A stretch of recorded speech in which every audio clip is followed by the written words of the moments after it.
Assalamualaikum warahmatullahi wabarakatuh. Kembali lagi di Channel.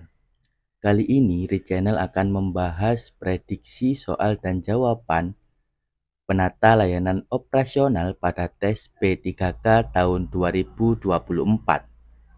Tonton video ini sampai habis dan semoga bermanfaat. Soal nomor 1. Apa tujuan dari administrasi perkantoran? A. Mengelola waktu dan jadwal. B. Mengatur struktur organisasi. C. Meningkatkan keamanan dokumen. D. Menyusun agenda rapat. E. Menyediakan layanan efektif dan efisien untuk mendukung operasi kantor. Pembahasannya adalah administrasi perkantoran merupakan kegiatan perencanaan keuangan, penagihan dan pencatatan, personalia, dan distribusi barang serta logistik dalam sebuah organisasi. Administrasi perkantoran ini bertujuan untuk menciptakan layanan yang efektif dan efisien, serta memenuhi syarat dari segi teknis, ekonomi, dan psikologis. Sehingga tujuan utama dari perkantoran adalah E. Menyediakan layanan efektif dan efisien untuk mendukung operasi kantor. Lanjut ke soal nomor 2. Bentuk peran serta masyarakat dalam penyelenggaraan pelayanan publik adalah A. Tanggung jawab, B. Disiplin, C. Kerjasama, D. Toleransi, dan E. Kepatuhan. Pembahasannya, berdasarkan Undang-Undang Nomor 25 Tahun 2009, Pasal 39 Ayat 1, yang berbunyi, peran serta masyarakat dalam penyelenggaraan pelayanan publik dimulai sejak penyusunan standar pelayanan sampai dengan evaluasi dan pemberian penghargaan. Dan ayat 2 yang berbunyi, peran serta masyarakat sebagaimana dimaksud pada ayat 1 diwujudkan dalam bentuk kerjasama, pemenuhan hak dan kewajiban masyarakat, serta peran aktif dalam penyusunan kebijakan pelayanan publik. Sehingga jawaban untuk soal nomor 2 ini adalah bentuk perannya yakni C. Kerjasama. Sebelum lanjut, jangan lupa like, komen, dan subscribe. Dengan subscribe, saya doakan kalian lolos BUMN, CPNS, P3K, dan kedinasan yang kalian ikuti. Lanjut ke soal nomor 3. Dalam proses gugatan, masyarakat dapat menggugat penyelenggara atau pelaksana layanan operasional melalui peradilan tata usaha negara apabila pelayanan yang diberikan menimbulkan A. Kesalahpahaman, B. Perselisihan, C. Kerugian, D. Pertengkaran, dan E. Permasalahan. Pembahasannya, berdasarkan Undang-Undang Nomor 25 Tahun 2009, Pasal 51, yang berbunyi, masyarakat dapat menggugat penyelenggara atau pelaksana melalui peradilan tata usaha negara apabila pelayanan yang diberikan menimbulkan kerugian di bidang tata usaha negara. Sehingga jawaban yang tepat untuk soal nomor 3 adalah C. Kerugian. Lanjut ke soal nomor 4. Berikut ini yang tidak termasuk asas penyelenggara pelayanan publik adalah A. Transparansi, B. Partisipatif, C. Keprofesian, D. Keseimbangan hak dan kewajiban, E. Kesamaan hak. Berdasarkan Undang-Undang Nomor 25 Tahun 2009, Pasal 4, yakni asas penyelenggaraan pelayanan publik terdiri dari yang pertama adalah kepentingan umum, kedua kepastian hukum, ketiga kesamaan hak, keempat keseimbangan hak dan kewajiban. Kelima, keprofesionalan. Keenam, partisipatif. Ketujuh, persamaan perlakuan dan tidak diskriminatif. Kedelapan, keterbukaan. 9, akuntabilitas. 10, fasilitas dan perlakuan khusus bagi kelompok rentan. 11, ketepatan waktu. Dan terakhir adalah kecepatan, kemudahan, dan keterjangkauan. Jadi yang tidak termasuk ke dalam asas penyelenggaraan pelayanan publik adalah A. Transparansi. Lanjut ke soal nomor 5. Ardi berjualan di pasar lama, sedangkan pasar tersebut akan dibangun gedung perkantoran, sehingga dilakukan penggusuran. Para pedagang termasuk Ardi mengajukan permohonan untuk memperpanjang masa waktu dalam menyiapkan dan bersedia ditempatkan di pasar lainnya.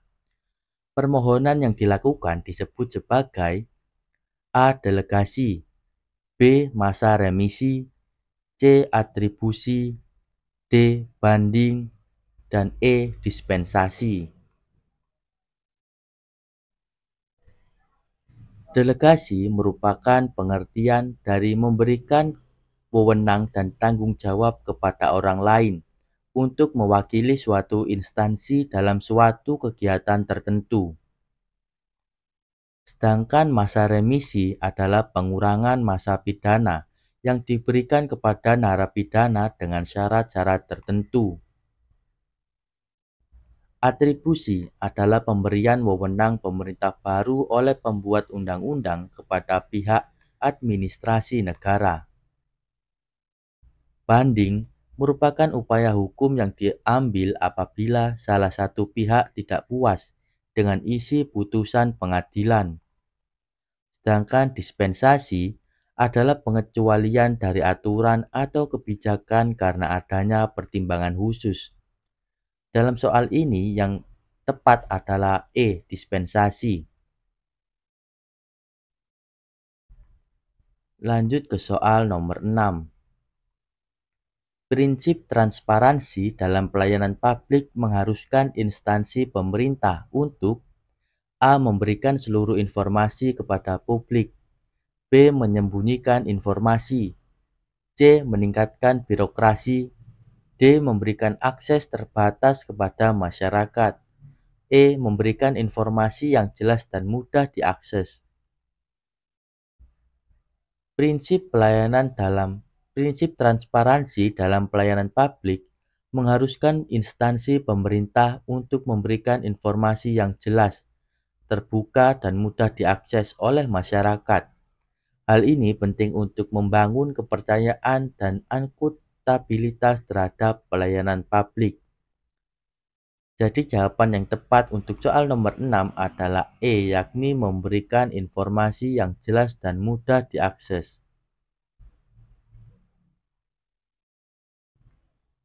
Soal nomor 7. Manfaat dari penggunaan teknologi informasi dalam penataan layanan operasional di instansi pemerintah adalah A. Membuat jadwal layanan, B. Memperlambat proses administrasi, C. Memperpendek waktu layanan, D. Meningkatkan transparansi dan akuntabilitas, E. Menambah birokrasi. Penggunaan teknologi informasi dapat meningkatkan transparansi dan efisiensi dalam penataan layanan operasional.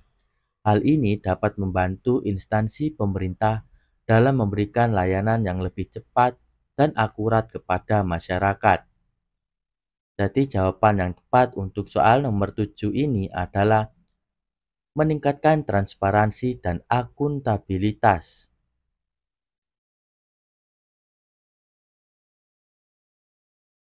Soal nomor 8. Apa yang dimaksud dengan pelayanan prima? A. Pelayanan yang dilakukan bersama-sama. B. Pelayanan yang berbiaya tinggi. C. Pelayanan yang dilakukan dengan cepat. D. Pelayanan yang memuaskan pelanggan. E. Pelayanan yang dilakukan dengan pegawai senior. Menurut Freddy pada tahun 2017, pelayanan prima adalah suatu pelayanan terbaik dalam memenuhi harapan dan kebutuhan pelanggan. Dengan kata lain, pelayanan prima merupakan suatu pelayanan yang memenuhi standar kualitas yang sudah ditentukan, sehingga pelanggan merasa terpuaskan.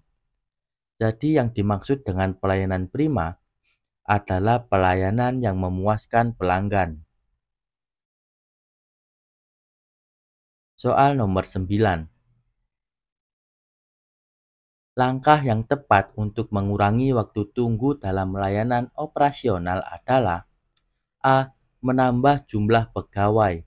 B. Meningkatkan biaya operasional. C. Meningkatkan birokrasi.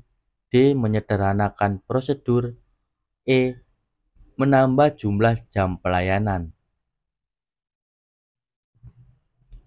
Salah satu langkah untuk mengurangi waktu tunggu dalam layanan operasional adalah dengan menambah jumlah pegawai. Dengan bertambahnya pegawai jumlah, maka pelayanan bisa lebih cepat dan efektif. Kemudian langkah yang bisa dilakukan adalah dengan menyederhanakan prosedur. Dengan prosedur yang lebih sederhana, maka pelayanan bisa lebih optimal dan lebih cepat. Jadi jawaban yang tepat untuk soal nomor 9 adalah menambah jumlah pegawai. Soal nomor 10. Dalam rangka menjamin kelancaran penyelenggaraan pelayanan publik, khususnya layanan operasional, maka diperlukan: A. Kerjasama. B. Pelatihan. C. Kedisiplinan. D. Pembina dan penanggung jawab. E. Pengawasan. Berdasarkan Undang-Undang Nomor 25 Tahun 2009 tentang Pelayanan Publik Pasal 6 yang berbunyi, guna menjamin kelancaran penyelenggaraan pelayanan publik diperlukan pembina dan penanggung jawab. Jadi jawaban yang tepat adalah D, yakni pembina dan penanggung jawab. Sekian pembahasan pada kesempatan kali ini. Mohon maaf apabila ada salah kata dan semoga bermanfaat.